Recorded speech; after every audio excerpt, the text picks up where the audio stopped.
We really do have to think about how to advance the well-being of our country by taking up the cause of renewing the essential institutions of a free society. The university is plainly one of those essential institutions. Over the past year, Johns Hopkins faculty and American Enterprise Institute scholars have been coming together to talk about the question of what universities owe democracy in terms of civic education. In this conference, representatives from over 50 universities came together to expand our conversation on these questions.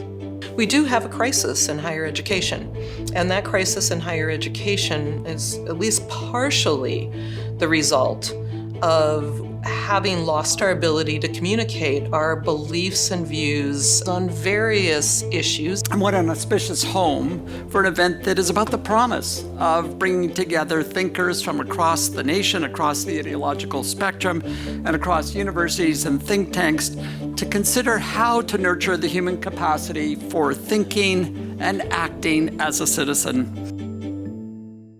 On any university campus, if we're going to do our jobs as truth seekers, one of the things we really need is a huge range of opinions so that we can have that genuine competition of ideas and work hard together on hard questions. Everybody is subject, all of us, the best of us, sometimes to confirmation bias. So the more we have people around us that think differently from us, the better we're going to be at our core mission, which is finding the truth. Universities today are having trouble filling those civic deficits. The way to do it has to work through allowing the voices that constitute our society to be heard. We aren't just, as universities, producing workers. We're not just producing people who land in jobs, we're producing citizens.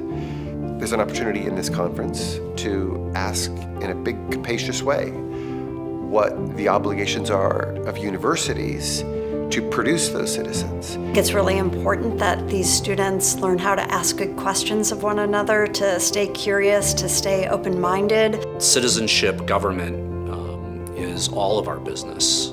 It's crucial to have these leading institutions, AEI, a prestigious private university, joining forces to make new relationships, bring about new conversations. I'm hoping that a collaboration will come out of this conference that will be felt at Harvard, at community colleges, public and private universities everywhere. I think this conference was proof that these conversations can happen and some kind of indication that they can happen outside of this room. If we find the ways to talk, we might actually be able to find ways to move forward together.